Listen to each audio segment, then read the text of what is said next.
This is Santi, part of a Rad Trad channel, and I have with me today His Excellency Bishop Nkamuke. Just to give a brief, I believe that you were ordained by Bishop Dolan in 2013, and then consecrated by Bishop McGuire in 2023. Is this correct? That is correct. Yes. Okay. And you're located in Nigeria. Yes, I am. Why don't you tell us a little bit, Your Excellency, just what you got going on in Nigeria at the moment? What are some of the things you have that you're working on, and what you have going on at the moment? Okay. Now, would you like us to start with the prayer? Would that be yeah, good? that sounds good. It sounds good, Your Excellency. Good. In the name of the Father, and of the Son, and of the Holy Ghost. Amen. Come, Holy Ghost, fill the house of thy faithful, and enkindle them the fire of thy love. Send forth thy Spirit, and they shall be created, and thou shalt renew the face of the earth. Let us pray, O God, who by the light of the Holy Ghost did instruct the hearts of the faithful, and very soon we wise and ever rejoice in his consolation through Christ the Lord. Amen. Our Lady, seat of wisdom, pray for us. In the name of the Father, the Son, and the Holy Ghost. Amen. If I were to summarize, we have in Nigeria quite a few things going on. We have, first of all, the mission itself, which is about 10 places plus a seminary school. And then we have the seminary school. And then we have the apostolate of caring for for poor persons. Occasionally, what does that mean? Occasionally, we have a regular. We give help regularly to the poor because we have a lot of them around, even within our mission. And then we have the grade school, that is what we call the primary school, and the kindergarten, which began, I think that began last year. And then we have the sisters. There are 3 sisters, oblates. That is, we have an oblate here also in Nigeria. Now, our seminary, we have the main seminary in one of the states called Akwa Ibom State in the southern, down south of the country.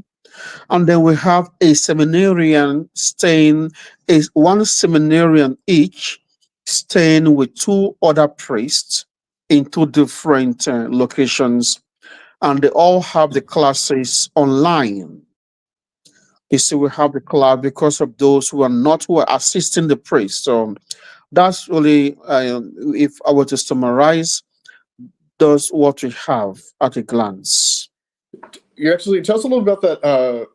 The ministry to the poor. What does that entail? What does that look like? Now, right from the first day, okay, I was ordained, like you said, rightly said, on the 6th of November 2013. And then I went home. I went home to Nigeria, around June, on December, I think December of the same year. I mean, the next year, December. And right after I got Bishop Dolan, when he was alive, began to support our mission. And from that day, from that December, when I got home, we have been constantly, or rather continuously, supported by the St. Gertrude mission for the foreign missions. Now, what Bishop Dolan began to do for us was not only to give us some support for the funding of our mission, but also something for the poor. Okay. Every single month, we're giving something for the poor by the St. Gertrude Foreign Mission. Plus, our members here, those who are able to do so, also give money either through us, the priest, or they themselves help the poor among us. So we have this constant flow of charity every single time throughout the year, throughout the month to the poor. So we help, for example, which if we're possible, where we can afford it, we help to set up businesses for those little businesses so that they don't keep asking for money all the time. Mm. Or else we help with the medication, the for expensive surgeries and stuff and things like that.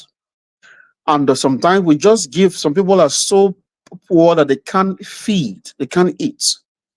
Hmm. So we have to give them money sometimes for feeding, and just to feed. So it's just so many and varied. Sometimes we pay for their accommodation. We pay for the accommodation, like the where they stay, because most of the houses are rented. So we pay for the house rent in those places. And then I think that's really what we do for the poor. Okay. Your Excellency, you mentioned about this has got me thinking of another question. You mentioned about the home rents and stuff. The chapels that you run or that you have, are they rented or are they owned or Oh yes, they are all rented. Even the seminary is rented. oh, Yes. okay.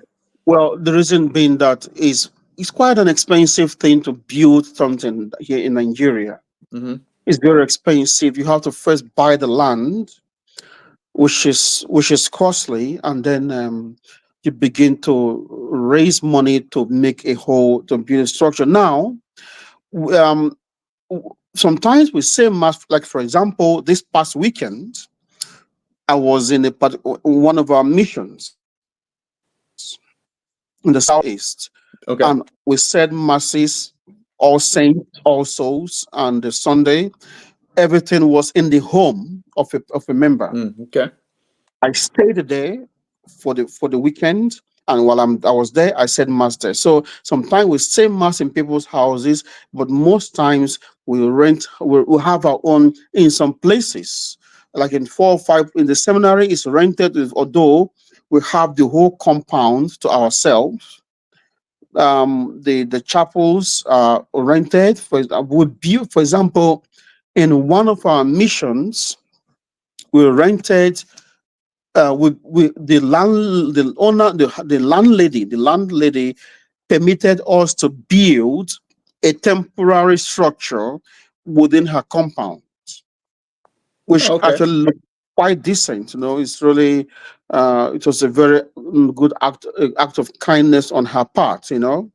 And then sometimes we stay in empty school buildings on Sundays, for example, and sometimes we stay in hotels. Yeah.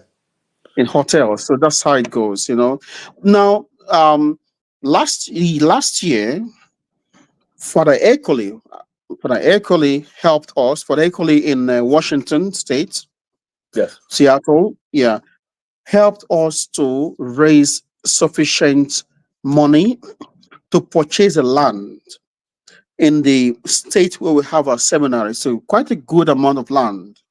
But what we've not been able to develop the land, but we are very hopeful that in the course of the years we're able to develop the land slowly. It's going to be a long last. I mean, to last the project will last rather long, but at least we'll have something for the first time in our history we'll call our own.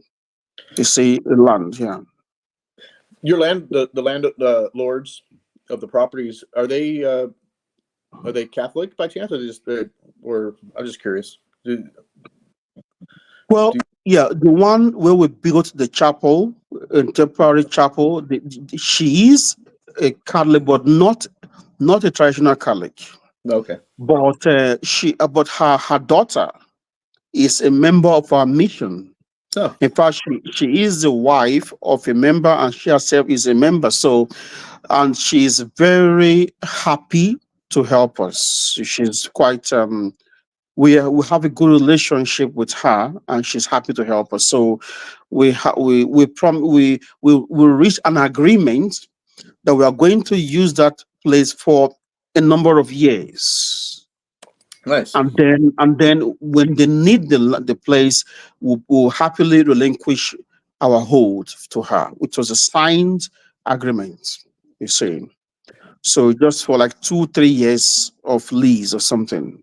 And then, well, some of the one we have in one of the house we rented, one of the states, is the man and the wife and Novus Ordo, and but some of them, like the one we have in the seminary building, he's not a Catholic, but he likes us to be there. In fact, he had to send those who were previously there to different places just so we can rent the whole place to ourselves. And he was very happy to have us stay in his compound. You see, so we hope that while we're there, we're able to complete our own building so we can go to our own place from that place. Nice. At this got me thinking of another. I saw a video, Your Excellency, of a priest. I think he's a resistance priest in Nigeria, building a looked like a rather large chapel or church. I mean, he was in the beginning stages of it. I just happened to recently see this, and I was curious. It got me wondering how is the traditional Catholic movement or church, whatever, is it large there in Nigeria? Because I was surprised to see the resistance priest building this what looked like a large chapel. I don't know his name. I couldn't tell you his name. I just happened to see it on a YouTube channel. Well, But I'm it just is curious. possible. Yeah, it is possible that you're referring to the SSPX. It's possible. Okay. The SSPX has the biggest movement of traditional Catholics in Nigeria, SSPX. And in fact, a good number of our members came from the SSPX, in fact. So yes, they do have a lot of support. Well, they do. Um, they're able to afford those projects. They have their own chapel now, complete, very very built on a generous piece of land right in the middle of one of the important cities, right in in the southeast. And I think it was largely from the support of the missions outside of Nigeria. I think because I don't think that despite the number, they have a good number.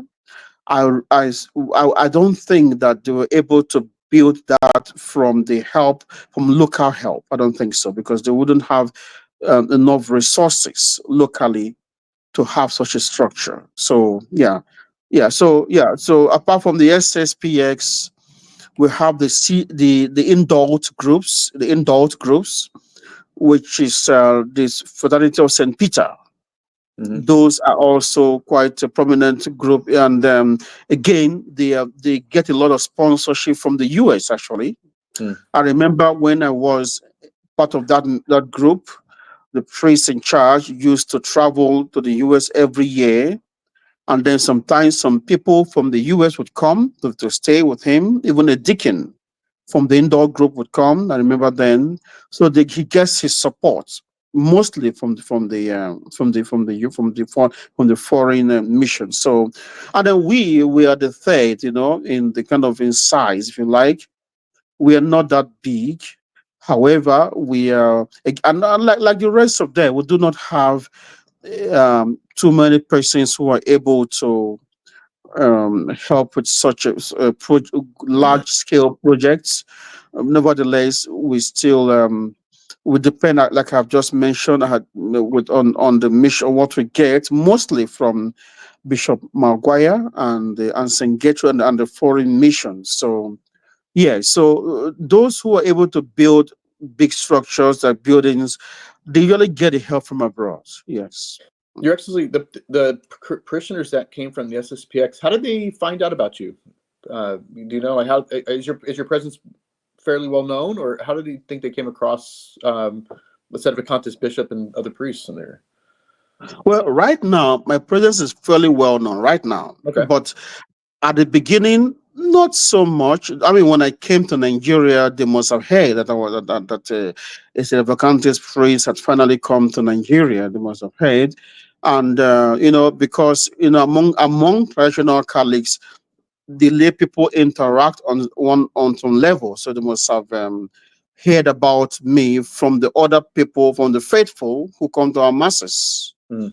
You see, so for example, some of the faithful, one such person who joined us actually came in order to kind of debate with us about whether we are right or wrong, and thanks be to God, to the Holy Ghost, he was quite receptive to what we had to say, and we didn't take long before he himself was convinced. Yeah, and he he came to us with all of his family, Mm. and then so in fact, over the last recently, we've had quite a good number of persons have come to us. Some of them come out of curiosity. Some come because they have seen that of all the groups, we are the most conservative. That's another point that I Interesting. have to make. We are very conservative, and we are quite consistent in our policies. You see, What does that mean, Your Excellency? I didn't try to interrupt, but what does that mean by more conservative than say the other traditional groups? What do they mean? for yeah. For example, when it comes to our rules regarding the sacraments, Mm. for example, we do not we I for example would just like it is done in the US and in the seminary and St. Gertrude and other places like that, probably similar too. Hmm. We do not give communion to those who we announce.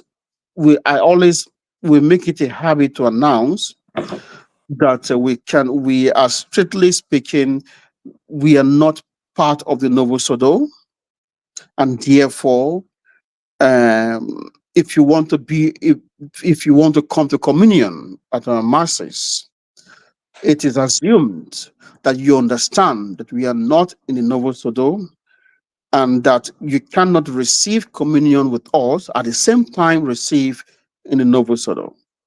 Hmm. So I tell them that when you come, by the time you decide to come to us, it means you have considered this question and have come to the conclusion that, well, this is where I want to be. Now, this sort of announcement, this sort of information is not so much insisted upon by, for example, the SSPX and the indults. They don't do that. So you have people going back and forth, Novus Ordo, SSPS, Novus Ordo, indoor mass like that. So they have, that's why they have a large following. Some wealthy people and everything, because they don't have to worry about leaving the Novus Ordo in order to join these groups. But we insist on that, because obviously it is a very different thing to be a traditional Catholic. It cannot be the same. Even on the surface of it is different. So we have to always, regardless of how difficult it is to make such an announcement, we just have to do it, and that is, people appreciate that, appreciate the fact that, but we are very polite about it, so they understand. And I make sure to tell them, if you have a problem with it, please meet us after mass, because I cannot begin to explain all of the differences while during the mass. Some people come, some come and they stay, some come and they leave. They don't so that's how we get our members. Many of them, most of us are from the Novus Ordo, a good number from the SSPX. So, but yeah, we are consistent. This is what we have. This has been our policy right from day one. We have not changed it, regardless of who comes to the mass, whether you're an important person or not. We keep the same standard, and so they know that this is where we stand. But that's not the case in the different other groups. Nice, interesting. I think that's interesting. Yeah, I can't imagine the SSPX or even the maybe the resistances, but I don't. Yeah, obviously they're not going to say the same kind of thing, which I think it would be interesting when a layperson shows up to your chapel. It instantly causes them to wonder, oh, what's this all about, and really see the distinction. Okay. Actually, do you travel outside of Nigeria to other missions outside there, or are you mainly located within Nigeria itself? Interestingly, the first time I said mass in Africa was in a foreign country, Ghana, a neighboring country. That was as soon as I was ordained, just before the first week of December. I went from Nigeria, from the US seminary to Ghana. I stayed for some days there, said masses, and then and I went to Nigeria. So my first mass in Africa was not in Nigeria, was in a neighboring country, Ghana. However, we do not, and also in addition, we have had occasionally missions in the same country in Ghana. One of our priests have gone there, I think some 2 years ago or so. We went to Ghana to say mass for them, but we do not have a regular mission. Apart from that, those trips were made. For some reason, we couldn't continue, and of course, we are very open to having such a mission. Now, there's a group in South Africa spread out across the country.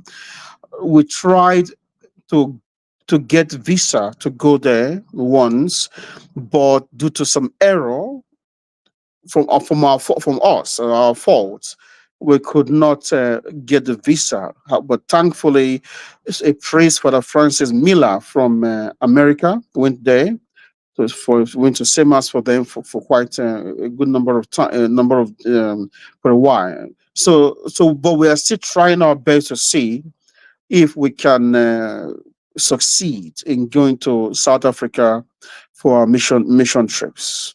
But other than that, we don't have a regular mission there. However, we've had people contact us, young men who want to be seminary. In fact, there's this young man who is in Senegal, who would try to bring over to Nigeria. The major challenge we had was the finance for the trip, the flight and everything. So for some reason we were never able to raise, because of the so much demand, so much things we have to do in Nigeria. We're never able to raise a sufficient amount of money to pay for his trip from Senegal to Nigeria. And then there are other people from so many, so even from at least we've gotten a request to join our seminary, even from people from southern part of Africa, eastern part and different parts, and but we are still we're thinking about, because the challenge we always face is how do we bring them in. It costs a lot to buy those tickets, and because our means is very little, we really cannot spare such amount that is required. Now, recently, also a priest, and it was a Novus Ordo priest from one of the French-speaking countries, have contacted us. He wants to abandon the Novus Ordo in order to join us in the seminary in Nigeria. He's a French-speaking seminary priest, and so we are trying to work on getting him to join us. So he said he wants to begin afresh, to study, to train. He said he is aware, he knows all the arguments, and he is convinced that he is not a valid priest. So wow. this is the first time we've seen a person, most of the priests, so convinced, and they're so convinced. It's quite edifying, And so he wants to come to Nigeria and then and learn, train with us, and probably he said he wants to be a religious, but he wants to first come to stay with us down here in Nigeria. So other than these ones, we've not really had missions other than what I've just mentioned. These different possible seminarians, are those interested in being in the seminary there in the different countries you mentioned, like Senegal and Malawi, different places? yes. They don't have chapels there, correct? Or do they have? No, they don't. Yeah. So okay. Is there? I'm curious. Is there any other Sedevacantist priests, or maybe even a bishop, other than yourself, in the continent of Africa that you're aware of? No, I'm not aware of any Sedevacantist bishop apart from our group in Africa. I'm not aware of any other Sedevacantist priest. And I know there is a priest that used to work with. Okay, I will probably maybe in the course of this interview I'll mention there was a priest called Father Eldred Leslie, who, although he lived in South Africa for most of his life, I think he's English, and he was the first person to come to visit us. So he died. So after him, I've not, until I was ordained, I don't know of any Sedevacantist priests, even till date, other than our group. I don't. I mean, at least none of them, none that I know of here in Nigeria. So, and then yeah, although like I said, we've had people contact us, even invite us over to their country and everything, but we've never really seen those persons, and we don't know. So I'm not aware of any other persons, or group of persons who are Sedevacantist. What did you say the priest's name? Father Leslie? Father Eldred Leslie. So, Leslie. okay, so Your Excellency, I think we'll talk. I don't mind. I think we'll talk about him a little bit later on. Yes. when we get a little bit, when we start actually getting into your story. I've been so caught up learning about all the stuff you got going on there, but I'm familiar. I remember hearing about him in hearing your part of your story in another interview. So I want to talk a little bit about him. Yes. Let's see. Why don't we just start off, Father? Let's just start from getting into your life, getting into your history and your story now a little bit.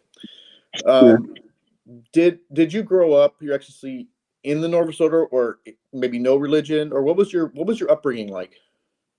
Okay, I grew up in the Novus Ordo. Okay. In fact, my parents, until recently, both my parents were in the Novus Ordo. My dad just began to receive the sacraments from us last year. My dad. But other than that, I grew up in Novus Ordo. We are not particularly religious. You see, I mean, we went to the Novus Ordo mass. Excuse me. That's right. Is that the power outage you're talking about? Yes. Okay. You can go ahead and just share. That's fine. Okay. Back on. Okay. So we went to the Novus Ordo mass, every Sunday, but that was about it. Went to we said our rose. I didn't really say my rosary too often growing up. My parents were not. I wouldn't call them devout, in the sense of being of the way we understand it, in this in today. So yeah, so and I only began to take the faith seriously when I joined the society called the Legion of Mary. That is the Legionary of Mary, the group founded by Frank Duff, the Irish man Frank Duff. That's when I began to take my Catholic faith serious. Why? Because when you're a member of that group, you have to go to preach about the faith to others on the streets. And so you have to know what you're talking about. Your Excellency, around what age Around what age is this? Were So you? this was in the year 1999, not so long ago, 1999. Although we were very young, we would go for what we call the block rosary crusade as a child. Block rosary, that is that devotion that began with Fatima, a little Fatima devotion, right? Which is rosary on the streets, who come every evening. But that was just something we did as children because we wanted to be with other young kids, you know. Yeah. Now, but when I began to take my faith serious was in the year 1999, and surprisingly, this was when I was with an uncle who was even less a Catholic than my parents, you know. So and because I saw the group in the Novus Ordo, and I joined them, and we went to house to house visitation. We will talk about the faith, about the different doctrines to non-Catholics, even to Muslims sometimes. Oh. So I was compelled to begin to study about the faith because you have to know what to tell them. You have to answer objections. So I began to study quite a lot. I read so many books about the faith.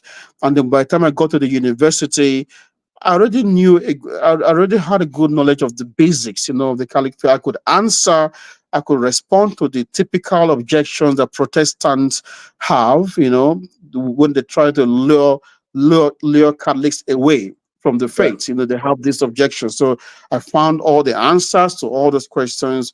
And then I was very active in the Novus Ordo while I was in the university, and I was one of the executive members at some point, and then it was while I was in the university.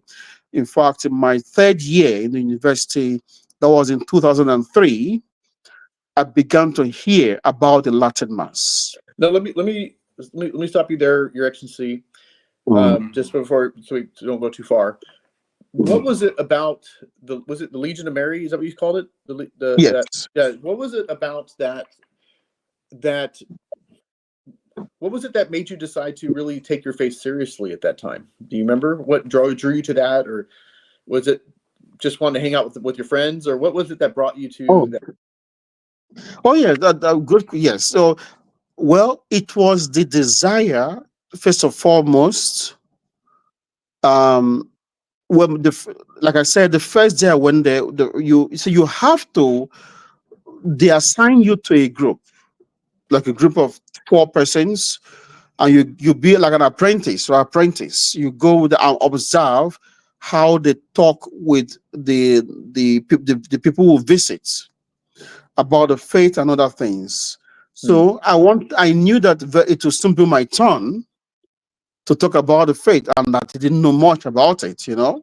So I decided, well, I have to study about this because so that I know what to say when they ask those difficult questions, which they always do, you know, in those situations. So it was the desire to be able to speak about the faith to these people that I began, that spurred me rather to study a lot. I read a lot of books, you know, and then also the desire also to teach, because I've always liked teaching. So the desire to teach people about the faith, to explain some misconceptions that Protestants have, because we're always mixed up very much with Protestants and people from different kinds of faith, you know. So, and sometimes it's a free for all fight, you know, to attack your faith, you defend yourself and stuff like that. So, and so that's really what spurred me. And the more I went for the walk, as at first I dreaded going out to meet people because I didn't want to confront. I was not the type that would just go and stop a person on the road and they start talking to you about the faith. But this society forced me to go out and to talk about the faith. I tell you what, it would be difficult for me to do that too. So that is really what made me do that. Okay. so that kind of passion and whatnot continued on into you going into your university. University, yes. Before you experienced your first time going to the Latin Mass, before that time, had you thought about the priesthood while you were within the Novus Ordo? Is that something you had thought about or no? Yes, in fact, when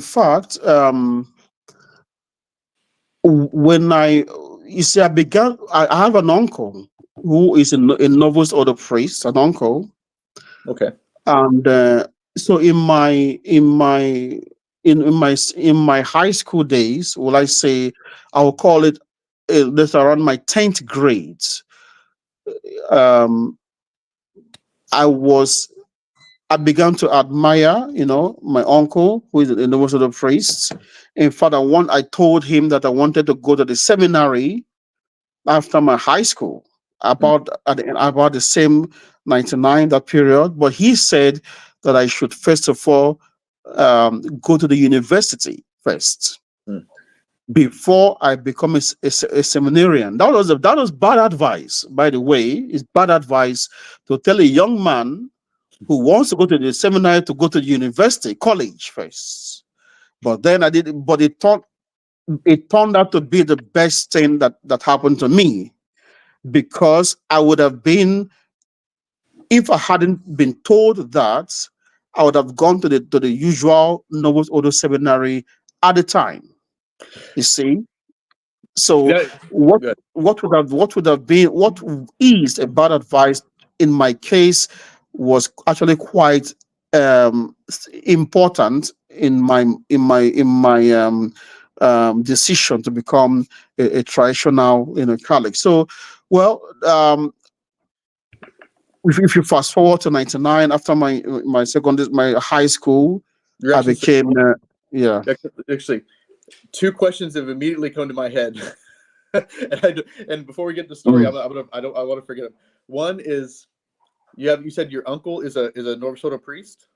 Is that what you said? Your uncle, was it your uncle? Yes, Is he currently still a Novus Ordo priest? he is. In fact, not just him, but my brother is a Novus Ordo priest. Now, I know, Our last born, our last child, I'm the first. He is the last. He's also a Novus Ordo priest. now this might be personal, but I'm just curious. What are their thoughts of where you're at now? As you guys have, I know you guys have to have these kind of talks. If you don't want to talk about it, that's fine. But it's just something that's. Oh no, I'm very happy to talk about it. In fact, that phase of my history is quite I would say it's a painful one, in the sense that it's still, while I was in the university, secondary school, university, I already was not happy with the Novus Ordo, with the fact that they were liberals, with the fact that they don't teach about the faith. The priests don't talk about the faith. I was already discouraged. I already didn't want. I've already begun to avoid the Novus Ordo Mass. Well, on the other hand, I have this uncle who likes me so much, and because he liked me so much, always wanted to know about my activities. So when he found out that I no longer went to the Novus Ordo Mass, he tried to force me back into going to masses in Novus Ordo. So he would use I would say psychological means. By every Sunday, he would call me to ask me if I went to mass. The idea was to keep calling me until I get worn out from saying no, until I now cave in and start going to the mode. But it didn't work out because I could not bring myself, knowing the problems with the new mass, I could no longer be comfortable in such a place. Yeah. You see, I knew too much already. I knew a lot about it, and I have seen, and even though it was with the indult group, I have seen the Latin Mass. You see, and it was so difficult for me to go back. So he tried his best until he gave up. He stopped putting pressure on me. and so that's what right now. Well, we have a kind of a good relationship, though I don't speak to him often. It's been a long time, but nevertheless he was not happy. Not just him, my parents were unhappy, and so many persons. I was given all sorts of names, and it was quite a difficult time I can imagine in my because career.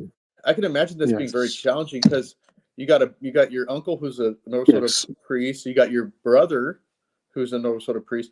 Is he an yes. older or younger brother? Did you say he Mm. was a younger? Younger, yes, I'm the oldest of the Yeah. family. Yeah.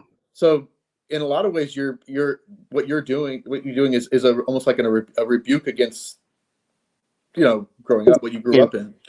Exactly. Yeah. In fact, my uncle said he thought it was he thought that somehow he failed me. Hmm.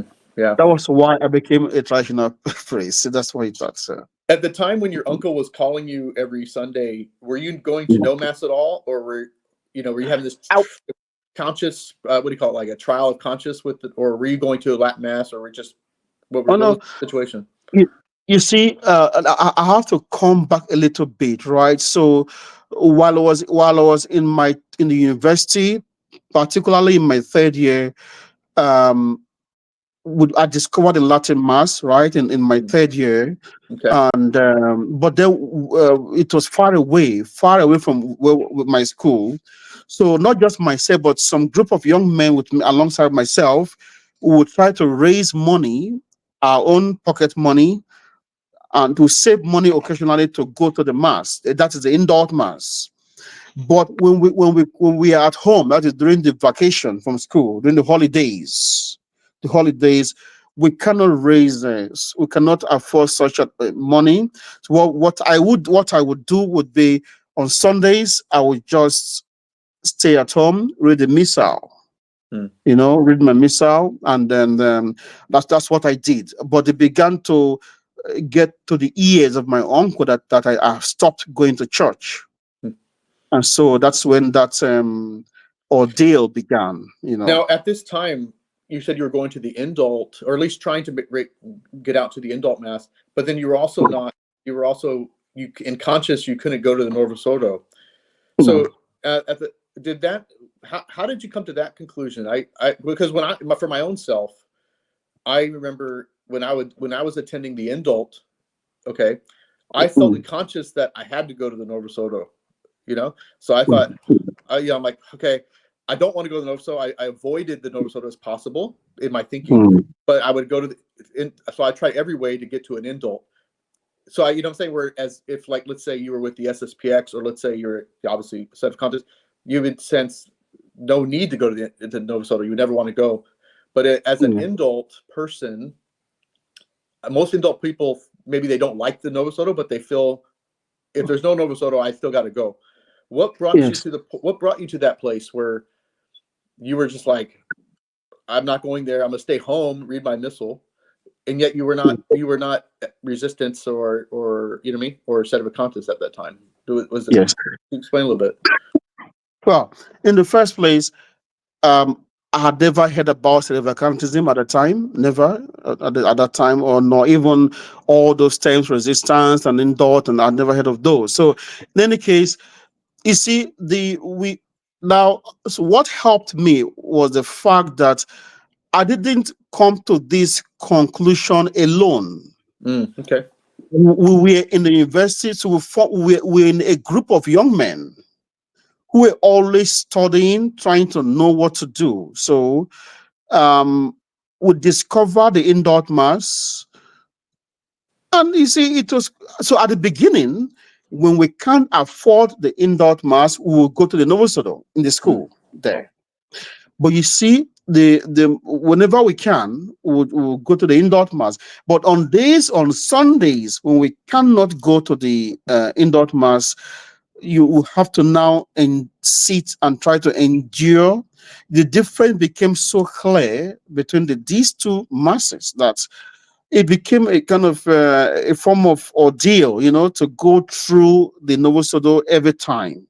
But we still did, we still went to morning masses, that massive weekday masses. We still went there, but we felt that we were doing better for ourselves when we went to the indult mass. Yeah. Well, at this time we kept studying, looking at books, and we discovered that the indult mass is just an extension of the Novus Ordo. You see that? Yeah. So we began to decide, what do we tried at first to talk to the priests, the indult priest, to make him see that this is Novus Ordo, that he should leave them, and join us, and then it didn't work out. And then we began to now, will I say, navigate towards the SSPX, because they were more conservative than the indults. Now let me And ask you. then Actually, how are you learning about, let's say, the SSPX and and these groups? Was there just a lot of material, or you just people just looking online and researching, or how are you hearing online, about yeah. Okay. Mostly online, yes, and yeah, mostly online. We will research, we will read this and read so many. We read so many. We had, in fact, not only did we read, we had to print these things and distribute to people in the school. So We you have would go. Yes, and we have posters. We posted them on the walls in the school buildings. In fact, we're considered a kind of a very weird set of persons, because we'll go and we'll go to this website, tradicio.com. Oh yes, okay. We'll print all those things and we'll put, and so we were quite troublesome. They saw us troublemakers, when we were in school. Is In this any school case, a Catholic school? Was this a Catholic school? no, Or it's a secular university, okay. secular. Yeah. Well, that's so we at some point, through online reading and asking questions and everything, there was a priest who was learning how to say mass in the indult place there, who eventually now went to the SSPX.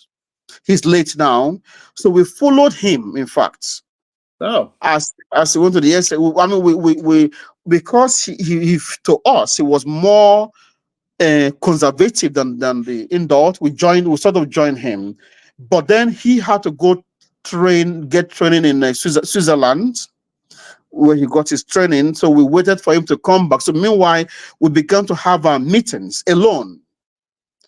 So when others would go to the weekday masses, we would go to the school to pray. Hmm. We would say our matins. We didn't know what we were saying, but we said our matins. We said our rosaries. We formed our group. But then, while we prayed, we kept making researches. sure. By the time that priest came back to Nigeria, we had discovered the Sedevacantist group. Now let me stop you here, Excellency. Yes. This priest, this priest was an indult Novus Ordo priest that decided to go to the SSPX and get trained. Yes. Now, Yes. and you made contact with him, and so you were excited that he was going to go to become the SSPX to come back. Yes, for us. And come back for us, yes. Yeah, come back for you. Do you know, just a side note, did he get conditionally ordained, or do you have any idea about that? He did. I think he did, yes. Oh, okay. But he was not trained. From what I hear, benefit, they said he was not properly trained. While he was in Switzerland and Gabon, South Africa, he was just help assisting them in the chapel, but he didn't receive any further training. He just got ordained. Yes. So when he came back to Nigeria, and then he said, "Hey, I'm back." And so, you but, guys but by the time he came back, some of us had moved on. Yes. Okay. Yes. Within your group of friends, your Excellency, did everybody kind of move on together at the same? No. No. So we were quite a lot when we got to the indult. Mm-hmm. We left some people there. We'll go to the SSPX. And then we left some people there. We moved on beyond the SSPX. Okay. Mm-hmm. All right. Now, at a certain point, you were attending the SSPX then, SSPX Mass when you could. Is that correct? We never really attended an SSPX man, because there was none at the time. The priest was still receiving training. So by the time he came back to begin his mission in Nigeria, we were no longer with the SSPX. Okay. How long of a time was that, would you say? Oh, this was in the year 2004, 2005, yes. Okay, so he's gone for a little bit. So at that time, you've all become sort of in your mind Sedevacantist and thinking. What was your thought about attending mass anywhere, or how did that? What were you thinking? Said, wow, I guess there's what we can do, or what were going through your mind with you and the group that you were with? Well, when we discovered that we could not attend the indult, the Novus Ordo, and the SSPX, we found ourselves in a difficult position. Now, let me just add here that the first time we heard about the Sedevacantist group was from a person trying to prove it to be wrong. The lawyer, Chris Ferrara, if you remember Chris Ferrara, the lawyer. I'm familiar with him. Time. Yes. Anyway, at first I was so violently or so zealously against it until I began to study. We first of all, we read the Diamond Brothers, the articles in response to Ferrara, and then we read Father Chekada's article in response to Ferrara. You see that? So that's where we got convinced. In any case, now. So what was you were asking me, what was the question again, please? I was asking, once you came to this conclusion of Sedevacantism, about the mass. Yeah, you're like, well, man, what do I do about mass? Or yes, or what was the turmoil, maybe, if there's any kind of thing like that? Yes. So, well, personally, when I discovered the problems with these groups, I didn't really think too much beyond that. I knew that I could not attend these masses, and somehow hoped that somehow, maybe in the future, we're going to have somebody to say mass for us. Go ahead, sorry.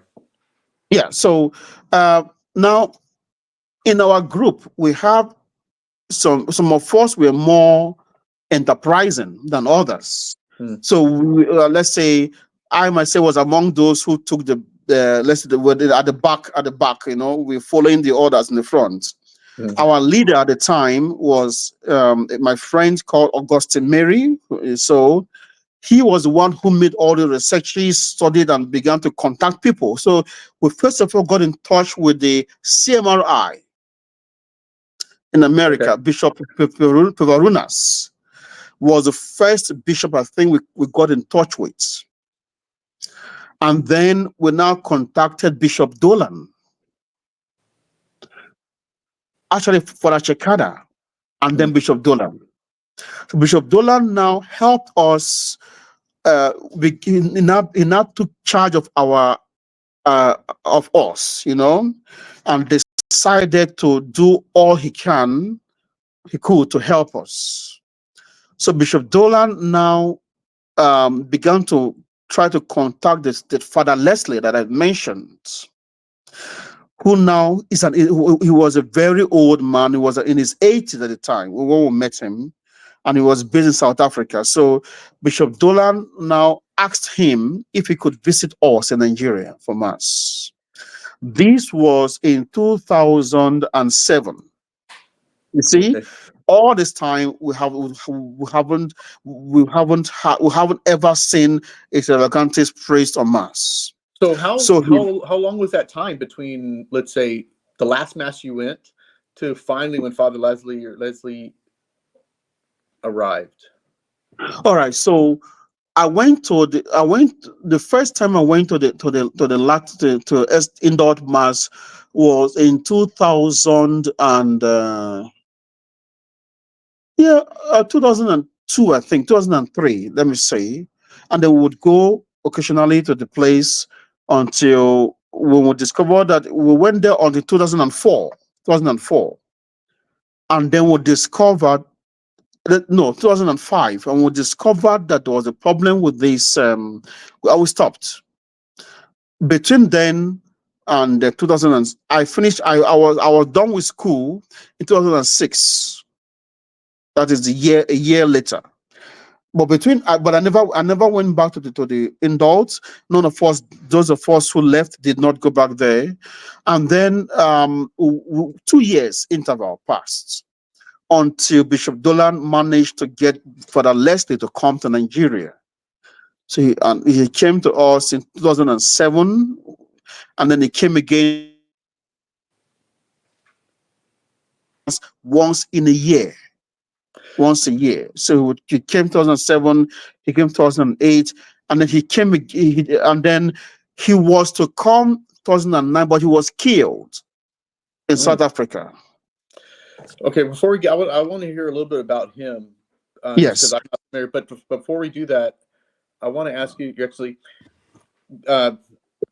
you came to the conclusion that you couldn't attend, let's say, even like a valid SSPX priest or anything. Yes. What was it that brought that that kind of conviction? Because maybe some that might have been, maybe there might be some that might have had that. What do you call it? They feel like, well, I'll at least try to go to a resistance priest in the meantime or whatnot. What was it that brought that conviction to you?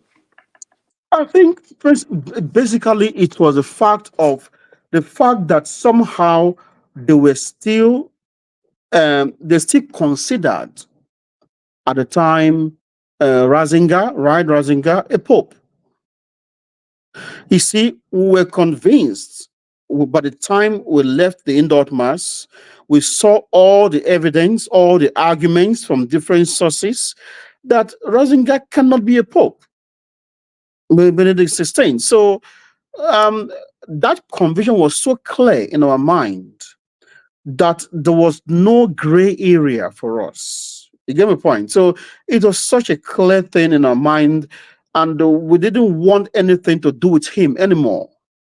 So we not because we had all the arguments at the time, everything. So when we discovered that the SSPX was still in communion in a sense with Ratzinger, they still call his name and everything at mass. No, we said we cannot do it, because what was the point of leaving the Novus Ordo if we will still have to go to a group that still honors him as a pope?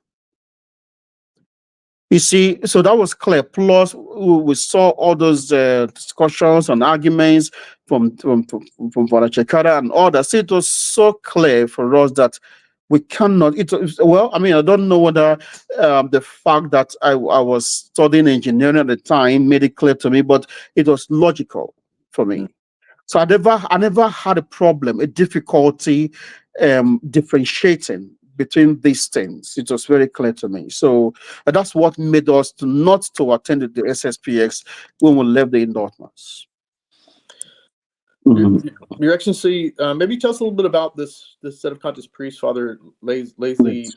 Maybe just tell us a little bit about who he is and what you got to know about him, and then maybe how he died. Because I'm not familiar with him, and I'm pretty sure others. Yes. So like his name was Reverend Father Eldred Mackay Leslie. I think originally an Englishman, an English priest who began to stay in South Africa. An old friend of Bishop Dolan. I don't know how they met, but they were friends. And he acquired a priest who ran a small charity in South Africa, Sedevacantist priests. And he was by the time we met him, he was an old man, a very old man. He was about 83 years old at the time we met him when he came to Nigeria. So he came despite his old age. He was sent. He came to St. Mass in Nigeria. We're very happy. In fact, I considered that day my first Holy Communion when he came to Nigeria. I had to wear a white cloth, the communion cloth, even though at the time I had already gone to the the indult mass. Anyway, he came. He said Mass for us in my school area, as well as in Lagos. So, and then he traveled back to South Africa, and then for the rest of the year, we didn't have a priest. And then he came back again in 2008. This time around, I met him in Lagos. I was done with school. I was already working somewhere near Lagos. So he said mass again for us, and then went back again. So he was supposed to come again the year a year after 2009. Unfortunately, someone came to rob him in his house. They came to rob him, and it turned out that he discovered that the person who was robbing him was the very person he was helping out with in charity. So it seems as if he saw his face, and because he saw his face, he killed him for that. That's too bad. Yeah, that's too. But it was a very sad thing for us. So, well, after that, um that's the much that I knew. He was a very a very hardworking priest, despite the fact that he was very weak, with his age. He would travel with buses, go by bus. Imagine going by bus. To go by bus in Nigeria, you have to be very strong to do that. And he was an old man from a much more developed country like South Africa, coming to struggle on the road with us in Nigeria. Very difficult for him. He made a lot of sacrifices just to come and give us the sacraments. So we are very, very fond of him, because of what he has done, what he did for us.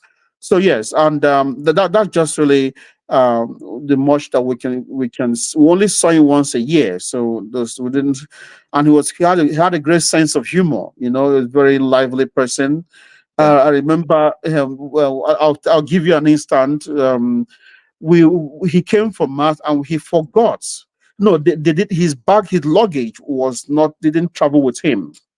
The flight detained his luggage where he has his hosts for mass. So he couldn't. So we have to find a way to get hosts locally for the mass. Well, the only way we could get a host by a layperson was to tell a kind of a lie that we needed the host for Thanksgiving. Okay. So when the young man came back to explain to him how he got the host, Father said, "Well, the mass is a Thanksgiving, and we are brothers and sisters, so that's fine."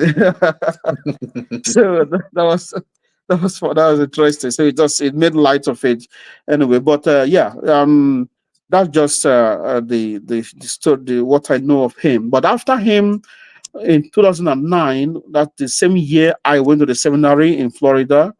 Father Ecoli came to Nigeria 2009 to continue from where he stopped.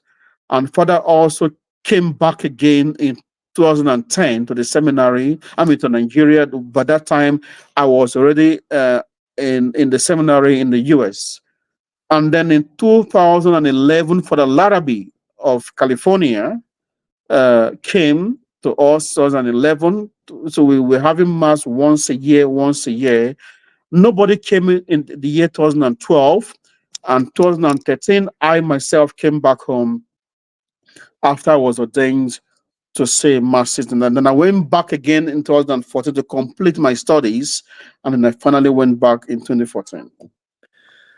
So, Your Excellency, how did you get in? How did you find out? I'm assuming it was through His Excellency Bishop Dolan about Bishop Sanborn Seminary, and what was the process like to finally get over there? Yes, so so Bishop when Bishop Dolan took up our case and told us that if any of us wants to go to the seminary, he will he will help us and sponsor us. So he now got in touch with Bishop Sanborn, and who most kindly, most graciously helped us with all the documents we needed to get the visa. So we were two of us who applied for the seminary myself and William. William went there before me, and he was there when I got there. I tried to get a visa 3 times, so I failed twice and succeeded the third time before, and now went to the seminary. And but then William did not continue. He came back to Nigeria in the year 2010, I think 10 or 11, and got married. While I continued until I got ordained in the seminary. So it was through the help of Bishop Dolan, and but then Bishop Sanborn very graciously helped us. You took without we he she was very supportive. In fact, they made it very made it very possible for us to be able to get our training conveniently. Yes.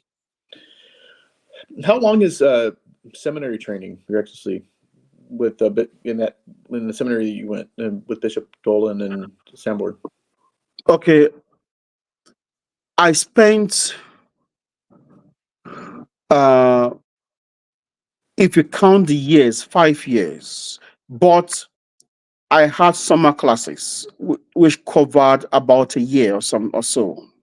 So I would say that I spent in all 6 years if you include all the summer classes, because they wanted me to get ordained as soon as possible so I can go to Nigeria to begin to attend to the faithful. So I entered in 2009 and I left 2014, which is 5 years. But then there were the summer classes, which helped me to save time.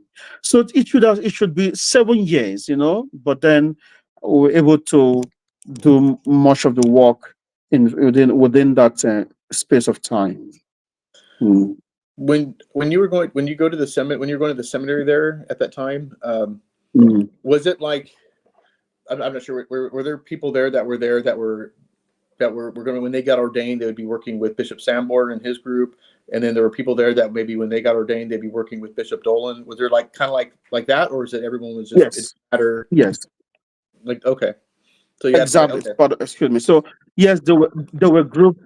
Yeah, there were Bishop Dolan would send his seminarians to sing to Bishop Sanborn Seminary, and like Bishop Maguire went to the same seminary, and of course he was going there so that he can work with Bishop Dolan. I mean, for the Larabe went there, but now he works with Father Zap, So yeah, that's how it worked, We all went there. Like I was a Bishop Dolan seminarian at the time when I went there. It was very clear that I was going to work with Bishop Dolan. It was very clear at the time, so there was no difficulty about that. It was all very clear, and we knew exactly why we were there and who we were going to work with at the time. You see, Sure. but then the seminarian is also free to decide whom with whom he wants to work. Bishop Sanborn is in the rule of the seminary. You have by the time you are tonsured, you should already decide who you want to work with. Okay. Yes. Mm. You were well, maybe you could mention what was some of your most difficult time about seminary, and maybe what was something that you really enjoyed about seminary? Well, I mean, interestingly, the difficult times and the good times are somewhat similar, depending on the way you look at it. So, you see, I've never had to go through such a rigorous training like I did at the seminary. Hard work. It was a lot of hard work. So, Bishop Sanborn is, in that sense, very, very strict. His seminary is very demanding. It demands all your attention. You have to be very hardworking to survive in the seminary, because we study a lot. The whole day. You see, it's a very balanced system between devotion, prayers, study, and recreation and work. We did all those things. You see, so it was difficult for me in the sense that I have to always study hard. Well, I mean, it was not so. I didn't find it an impossible task because, well, I had already gone to the university before then. But nevertheless, and I've never had to study do so much in so little time like I did the seminar because there's so much work to do. The Bishop Sanborn wants to put as much knowledge, not just the basics, not just the basics of theology and the philosophy, but even some other courses, things you wouldn't see I mean, things that would have to be very useful to you in the course of your apostolate. So yes, that was difficult in the sense that it was challenging to always have to study, or you have every you have the quizzes and things. But at the same time, it also turned out to be the best part, especially the fact that you are gaining so much knowledge, you're learning a lot, you already see yourself as part of a privileged few because you've had to study so much. So you have, by the time you're in the third year, you already know a lot of things, about the seminary. And also the seminary life also helped me to, will I say, order my viewpoints, in life properly, the duties I have towards different persons, the parents and everything.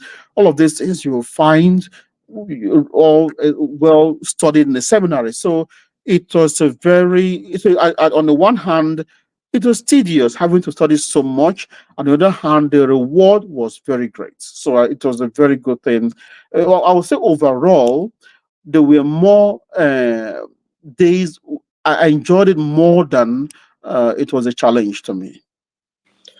When you were at seminary, what were some of the things, I was just curious, that seminarians struggled with the most? I mean, I don't want to get too much into all this, but I'm just curious, like, what were some of the things that they struggled with the most, and what was the things that people would I guess cause them to rethink their calling, or maybe or they would leave, and did you struggle with any of those? I think the fact that you have to study hard, you have to work really hard. You see, during my time in the seminary school, some people, many persons came and left. They came and left. Mm-hmm. You see, for example, I know somebody who came we were 5 of us in our first year, 5 of us. By the time we got to the second year, there were just 3 of us left, and then there were just 2 or 4, and then there was just me. By the time I finished, I was the only person left. So it is difficult if you're not used to real hard work of studying, and I also refer to physical work too, because you have to do your own fair share of your duties around the seminary. You see, so it's only fair, right? It's only fair that if you're studying in the seminary, you have to help out. It makes sense. You get my point. So, Yeah. but many persons were not used to that kind of regime, the very tedious and hard regime of work and study and everything. So they did not. So many people did not finish and also some couldn't cope. They didn't perform well, and so they had to leave or they were sent away because there was no point you're continuing if you cannot pass those essential courses, you see. So it was I would say that was what made most people to leave the seminar, because of the study was rigorous, if I may use that expression. It was very strict, and you have to study hard, you have to work hard as well. In fact, some people were very critical of that fact. Yes, well, some people might argue there were maybe we didn't have too much emphasis on like devotions. But we said the rosary sometimes, but mostly we said the little office, the divine office, the prime, prime, vespers, and complain, plus the mass and benediction and all those things. We didn't have a public. We didn't. At some point, we couldn't say the rosary in public. It was your private. You have to say privately. You get my point. So, some people would say maybe there was not enough of that. Some people would have loved to have more of devotion and less of the study and the work. But I didn't see that as too much of a problem. I think that I was not so concerned about all that. And the good thing, one of the beautiful thing about the seminary is that they pay they place much importance on the liturgy. You see, whatever can be done is done in the most generous way possible. Generous way, the Martins and laws of the different big of Christmas, Immaculate Conception, all these things, and they did all these things they did the best they could when it comes to the liturgy, and that was I can say that for sure. You see, but like I said, many people were criticized the fact that there was not more. Oh, no, they wish they had maybe they came with the idea that there's lots of prayers and yeah, we prayed a lot, but it was we had a lot of studies as well. So that's really, I would say, that is what people would see as they wouldn't feel. So when they didn't feel that they felt it was too much for them, too much work for them to do. In the Mhm. seminary, Your Excellency, in the seminary, Mhm. let's say on a Sunday, what was a typical Sunday like? Oh, Sunday, yeah, we'll wake up an hour later than the usual time.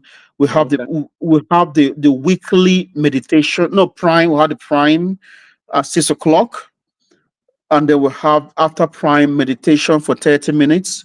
After that, we would receive communion on Sunday, communion, and then we'll go have breakfast, and then come back for the masses. We have to have two masses on Sunday. The first one is the low mass. They will have the solemn high mass on Sunday. So that's after the mass. We had brunch, and after brunch we are free. Brunch ends around 1 o'clock, 12:31, and then we are free until Vespers Hmm. at 5 o'clock. I think 5 o'clock we have Vespers. After Vespers, we have recreation as well until complain. That is the evening prayer at 8 o'clock. What was Mm. what you said you woke up an hour later? Yes. What time did you would do normally wake? So what time would that be? Well, I'm just curious. I have Okay, no. okay, so the weekdays we wake up at 5 a.m. during my time. And then no, 5:20, 5:20, pardon me. I wake up at 5 because I was a timekeeper. I had to prepare myself before I ring the bell. I wake everybody else up at the time. Mhm. And then 5:20 they will have during the weekdays 5:20 prime at 6 a.m. Ooh, okay.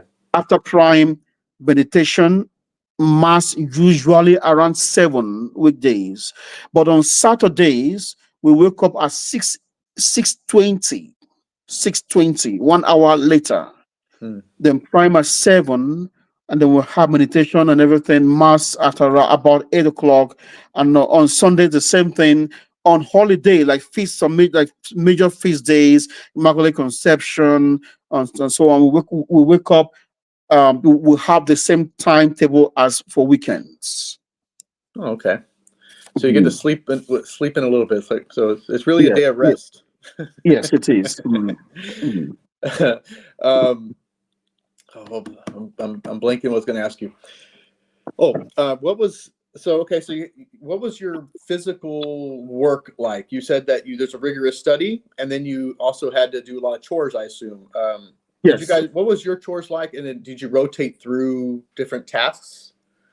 Okay, so during the weekdays, we have different teams. We have team A and team B, the groups, And when your week, if when your week comes, for example, a group would take care of the meals. I mean, the setting the table for the meals and the waiting at the meals. We have waiters, students, and seminarians that were waiters, and then the other group will, for example, wash the dishes after the class, after the meal, Mhm. and some people would be assigned to clean up the classrooms every morning before class. We would Mhm. make sure that the blackboard be cleaned up, everything is cleaned up. Everyone is assigned what to do. There's no confusion there at all. You know what to do. This is to the weekdays, and then at the end of the day, after the last meal, you clean up, you have to clean up the kitchen and stuff, things like that. And then on Saturdays we have a more extensive labor. For example, we clean the bathrooms, different bathrooms. Of course, you have to clean your own room. That goes without saying. And then you iron the linens. The sacristans take off the linens in the sacristy, and then you have to mow the lawns. At first, during my time, the seminarian had to mow the lawn, but some occasionally, even very often, the lay people will come in and help us in doing that too. But Mhm. but, but when I left, it no longer, the seminarians had less to do. The lay people got more involved on the weekends in doing those chores. But I was in charge of mowing the lawns with the ride mower. Just for me, it was an exciting thing because I love the idea of driving around the whole compound, mowing the lawns and everything. So it was more like fun for me because I just love the idea. Because we had a rather big compound. Seminary was very big, on a big expanse of land. So I was some and doing so. And that's what we would do, and then a few other things. Got make keep. In other words, we keep the whole seminary clean, generally speaking, and then of course we would rest, and then we'll go play some sports. Mostly we play soccer, mostly during every Saturday, because most of us were soccer players than because we didn't have too many Americans in the seminary at the time. So we had Argentinians and Nigerians and stuff like that. So we played a lot of soccer on Saturdays. And then during the holidays, like I said, I didn't go home, so I would also be in charge of keeping those who didn't go home during holidays. Would be in charge of keeping the whole seminary clean, doing keeping the grass low and stuff like that. Yeah. Did during your at seminary, how did you guys wake up on your own, or did like one of the professors or one of the priests come by and like wake everybody up, or what was did you how was that, what was that like in general? Was there Yes. someone assigned to wake everybody up, or Yes. And that was me in my time. you were assigned So that? Okay. after Bishop Fleece, he was the person who was the timekeeper Mm. before I came. Later, afterwards, he now when he became like when he got his major orders, it now fell to me. He gave me the Bishop Sanborn assigned the duty to me to so I did that for I think about 2 years or more. I did that for about 2 years. So I had a privilege. For me, that was kind of like a privilege because it means that I could wake up earlier than the rest of them. So I woke up at 5 o'clock, sometimes a little bit before five. Take my do I would take the bell and wait for there is the bell there's the electrical bell that rings, and then I would now take the other bell and ring the bell and go around the whole seminary building ringing the bell, and then I begin to knock on everybody's door, and I will say Benedicamus Domino, and they will say Deo Gracias, and they'll be awake. They would say they would respond. Deo gracias, yes. I imagine it'd be, oh man. So when you knocked on the door, did you enjoy? Was it like a gentle knock, or did you just? Oh, you have to knock hard, and they have to respond. If they don't respond, you knock again until they respond. Until they respond. I'm just thinking of my own time when I was in the military. You know, I was just thinking of my own time when Okay. I was in the military and what wake up was like. You know, anybody, I don't know if it's exactly the same way, but it just sounds funny. It sounds like good discipline. Yes, it is. It is. Yes. Okay. That was interesting. I enjoyed hearing a little bit about that. Once you finally graduated and you were ordained, you went back to Nigeria. How did the situation of you being consecrated a bishop come about? How did that get decided, and how did that get talked about? What was the situation with that? Okay, so I had been a priest. I was I was ordained like to 2013. So well, you see, because of the nature of Nigeria, it was difficult for for priests or bishops to come to see us, because they're worried about getting harmed when they come to Nigeria. It's Nigeria, I mean, we have occasions where where things become a bit difficult and dangerous, especially when you're a white person and stuff. But so there was it was not so easy to get a bishop to come to see us, because I think they were worried, right, about their safety, in coming to Nigeria. Yeah. Okay. So in the meantime, we're growing. We're having more missions. You see, the people, and it became a bit difficult because here we are growing. None of them have ever been really confirmed. As so, I kept requesting, asking, really wishing that somebody would come, to see us in Nigeria. And then Bishop Dolan decided that it would be better for me to get consecrated. He told me this. He was working towards that, wanted me to come. Well, I tried my best to dodge that, but he did not give me an opportunity to say no. But he died, of course, before that could happen. And then it turned out to Bishop Maguire, knowing fully well that Bishop Dola wanted me to be consecrated, now made the plans. And I applied and got a visa last year. And then and I came for the consecration on the 1st of May. So All right.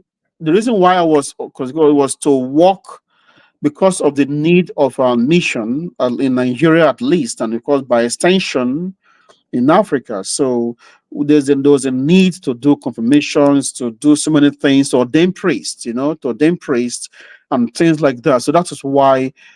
I mean, and when you keep in mind the way the world is changing so quickly these days, you will see that it was really quite a necessary thing that at least somebody be, or somebody be consecrated, who can be either be in Nigeria or come more easily to Nigeria. Yeah. You're actually so. When you were consecrated, were you able to have? Was it just yourself that was there, or were you able to bring family, or what was? Was any of your family member able to come and see your consecration, or did you fly back by yourself, and were you all alone? Yes. Yeah. So I came in alone, but I have a cousin in America who is in Washington. So he came he came for the consecration. My cousin. He's not really devout, in any sense of the word, but he just came so that he can to represent family. That's what he did. So he came he came on the day of the consecration. Yes. Oh, I didn't get to see you. Okay, that's nice. Yes. Mhm.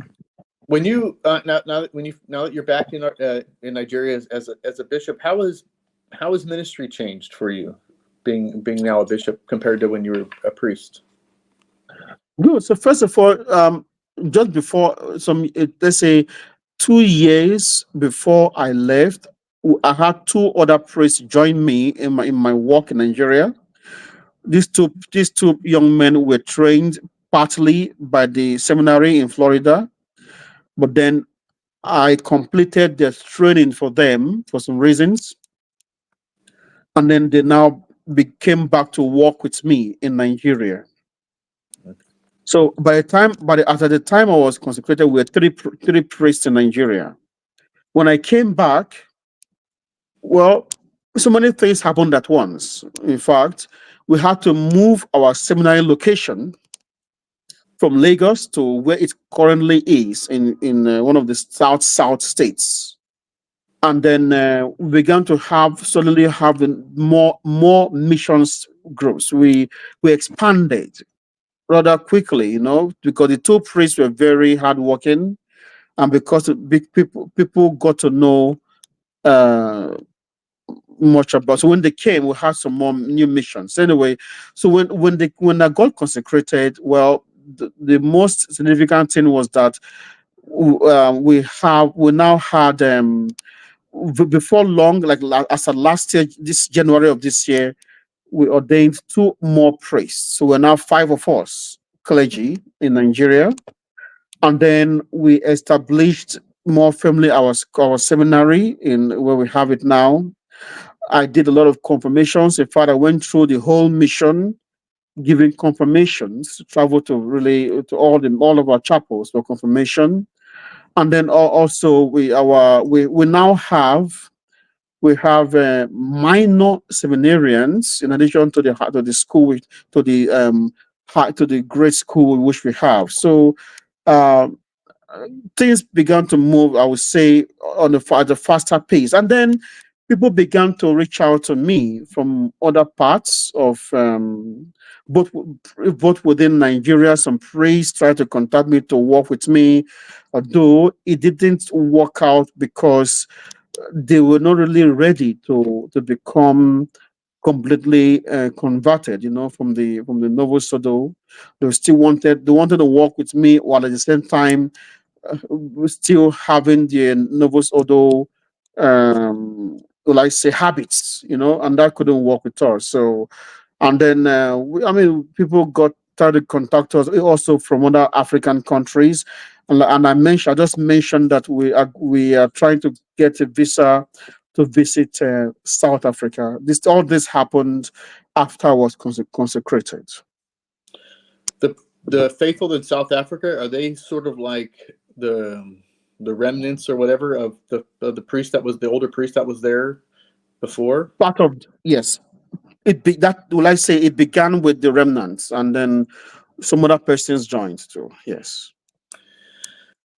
All right. Actually, what advice what advice would you give to Catholics that can't attend mass regularly? They're away from a mass for a long time. What some kind of advice would you give to those who have to wait long periods? Because you experienced that. You did years. You would go a year at least or more. What was some advice you would give to the faithful who can't attend mass on a regular basis to keep their spiritual life going? Yes. Well, first and foremost, you have to be devout to the Blessed Virgin Mary, your rosary. You have to say your rosary on a daily basis. Every day you say your rosary. But also you have to follow what I did. This is I can only give advice by way of my own experience. So um I somehow got a hold of the missal and then began to keep the liturgical year. Hmm. So I was very attentive to the liturgy, and I would try, for example, on Sundays when I can't join my brethren because we are so far apart because of school or holidays, vacation. I would go stay in my room I will say my rosary and then read the missal for the day. And that's what I did on Sundays.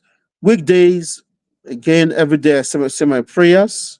And that's if you're alone. So it is best for you to, if you have other people who can meet with you, the best thing to do is to come together on a Sunday. On Sundays, say your rosary, read the missal, sing hymns, and then do some catechism. It's what we do. For example, even when I was the only priest in Nigeria, if I am in Lagos, for example, those in other places will not have a mass. You see that? Yeah. So what happens is that they come together on Sundays, and they will have catechism, they will have the missal, they will say the rosary and sing hymns. In fact, you would think that they had a regular mass going on because they were so serious about it. You see, Yeah. even the children will be taken apart for catechism. Yeah, that's how it happened. So in fact, it was such a flourishing thing that people joined because of that. Not because of the priests, Hmm. but because the faithful were serious with their faith, even without the priests. You get my point. So Yeah. that's what they did. So I would advise that you really, the only way to maintain to keep, if you don't, if unfortunately you find yourself alone, maybe as a family or as a young man or as a young lady, or an adult or something, do you also, what would help is, apart from your rosary and trying to keep in touch with the liturgy, there is the also nowadays, thank God, we have the live masses. Both I think they have it in the St. Gertrude first, also, as well as the seminary in Florida. They have. I'm sure there are some. I don't know. I don't know much about other groups besides these two, but they have live masses, and you can assist at mass remotely, even though you're not really assisting, but it helps. It helps you to keep in touch with what is happening. It helps to keep your faith. But I would say your rosary on a daily basis. Meditate. Examine your conscience when you're alone. It's difficult to do, but once you start it, it becomes a habit that you wouldn't want to break. It becomes a part of you, and then try your best to follow the liturgy. Don't just relax. It's good to say, but it's good, yes, to say the rosary, but it's also good to try to keep pace with the church's liturgical year. That's I would advise people to do those things. I noticed one of your priests has a YouTube channel, and he uploads his masses. I can't remember the name, but I know one of your priests does. Does any of your priests Yeah. do live stream? Do you know what you actually see? Yes. Father Ojeka, Okay. who is in a remote part of our mission in Cross River State. He every morning, in morning mass on Facebook, on morning masses, there is live streamed. Live stream. He says the weekday masses very early because it's a village, a rural area, so they wake up because they are farmers. They have to wake up very early to go to farm. So he has to have the mass rather early, so that when the mass has to be very early, so that they can have time to go to the farm work. Okay.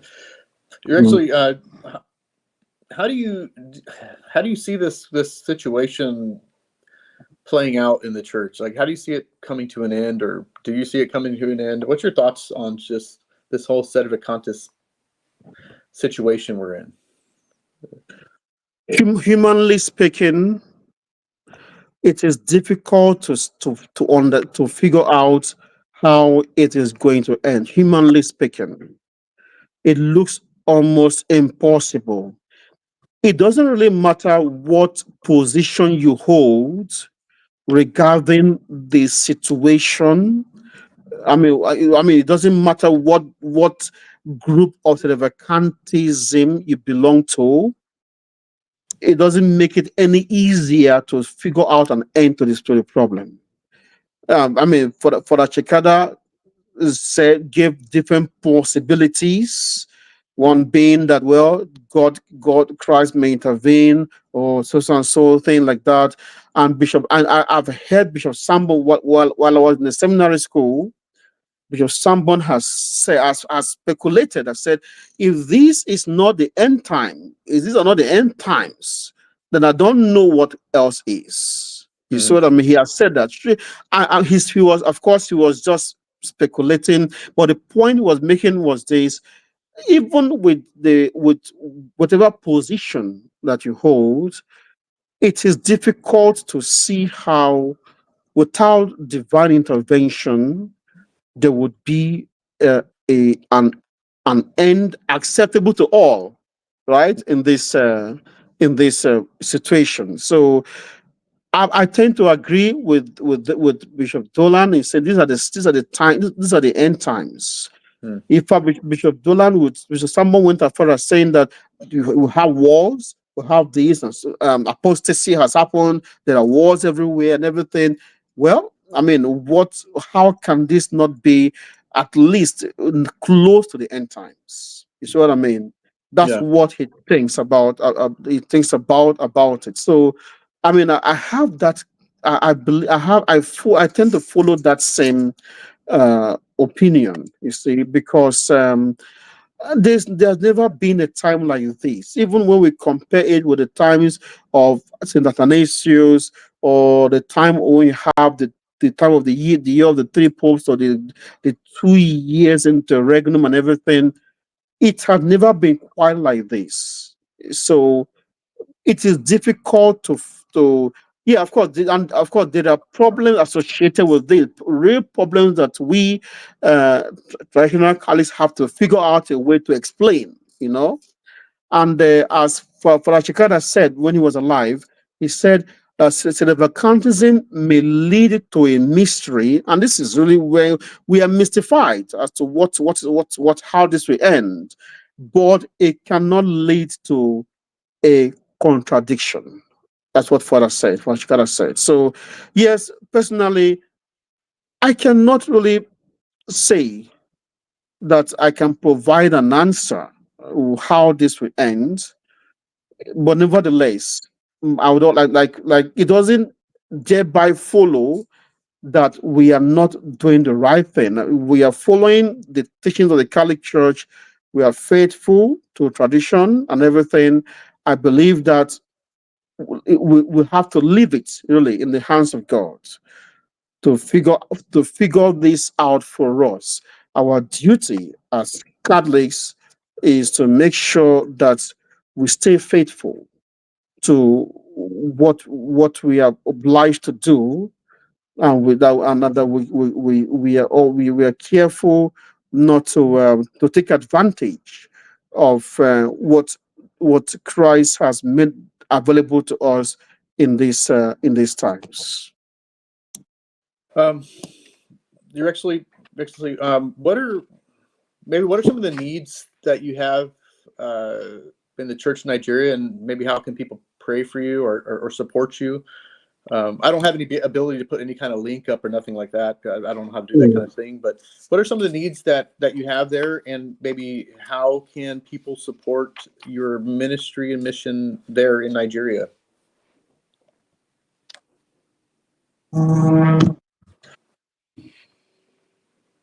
First of all, of course, prayers. We are still an infant group of Catholics, of faithful Catholics in Nigeria. You see, we have not grown as strong as you have perhaps in America. So some people among our members are still affected by the Novus Ordo, more or less. So keep us in your prayers so that we can be the priests, and we can have the zeal to do all that we can to ensure that we make the faith clear enough for others to see, and that's the first and foremost thing we're asking for. Secondly, yes, we are always in need of help. We are we are a very poor group here down here in Nigeria. It's a very poor mission. We get much of our help from St. Gertrude, but then they can only do so much, to help us. They have other missions across the globe where they have other groups that they support, not just us. So one understands, they themselves are limited by the kind of by the resources. So that's really something that so we always are in need of help from people. We've had support from different for the equally and other priests have helped us. Even sometimes the priests in Italy they help us by giving us stipends, and then most of the faithful help us by means of St. Gertrude. Okay.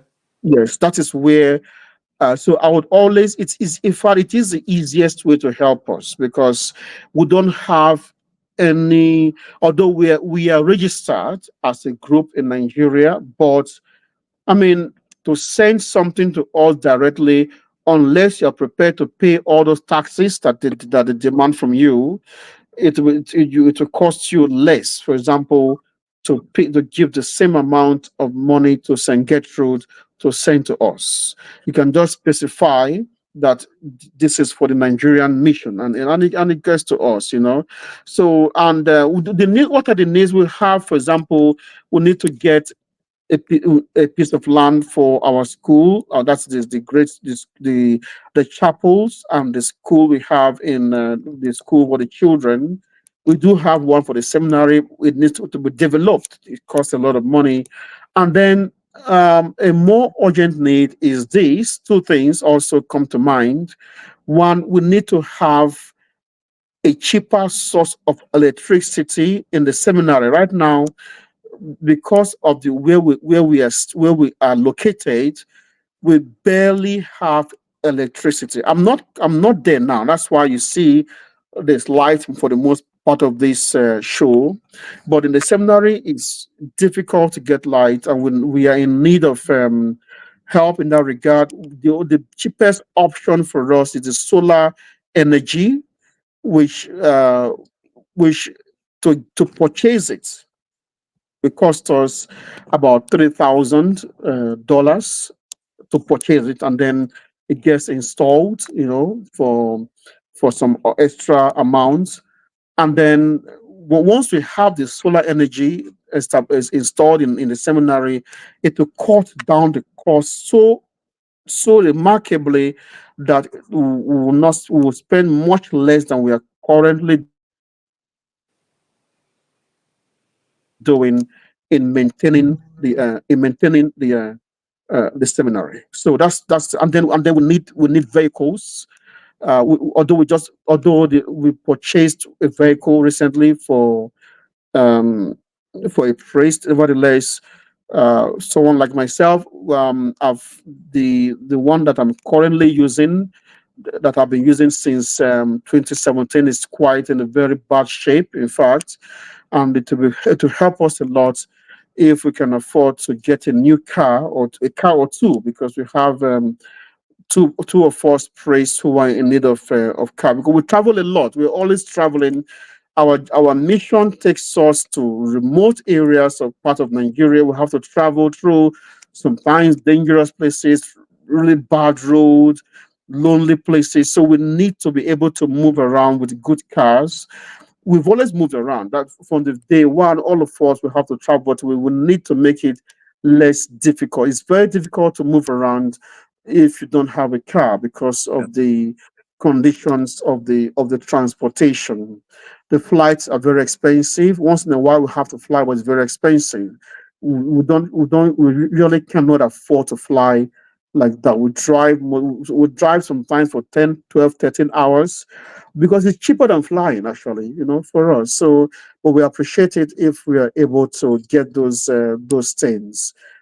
So I think these are just a few of the things that would be very helpful if we can get people to support. Like I said, let me repeat myself, that we get some much. This St. Gertrude has been constantly in support of supporting us.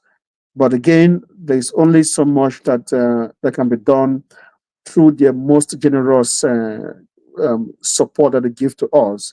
And we've had help from for the Ecoli, for example, I told you, give us money to purchase our first piece of land, and then and they help. They also send, he also once in a while send us some some help, and we get all of this help, but then we are grateful for all of them, and we appreciate if people can continue to help us. Okay, so if people want to support, they can probably through the St. Gertrude the Great maybe website. There Yes, might be a way to donate and specify it to yourself or to the Nigerian Mission or something. I assume. yes. Mm, Okay. mm. Actually, I think we're almost 2 hours in talking about your story, Yes. I've enjoyed it. I appreciate the time. Mm, There's been I sent you some like sample type questions. I think we've covered up I most of everything that I had sent you, and then some, yeah, and then yes. some, whatever came up. Yes. Is there anything else that you would like to say or add before we close out? Is there anything maybe you want to talk about or mention or whatever? Yes, that's as a closing note. Let me just say, for those who are coming in, just coming into the traditional Sedevacantist the movement, you will notice some lot of discord, among the groups. Lots of looks as if there's so much quarreling and everything. Two things should be borne in mind. On the one hand, when these people dissent on these matters, it may look as if it's a waste of time. But these are important for them. These are important questions they are debating about. Yes, unfortunately, it doesn't often come out as edifying to the lay faithful, and that is really something that we have to work on our way to debate it without making it to be disedifying, scandalous, for the faithful. So, but I also want to urge the faithful to just look at it that we are still. I mean, yes, we are priests and we have studied and we should know better than to do all these things. But in the long run, sometimes human beings, being human beings, we sometimes they get carried away in our zeal to defend a certain point of view, So they should not get discouraged on the one. On the other hand, they have to know that when you come into, once you realize that you have to be a true Catholic, um, you're obliged now to make the proper study and to come to the decision that others before you have come to, so that regardless of what you see, some of the mostly minor differences that you see, is you should still you are convinced enough to know that this is where the truth lies. And so please don't be discouraged. And also keep in mind this: whether you are a Catholic first and foremost because you want to go to heaven.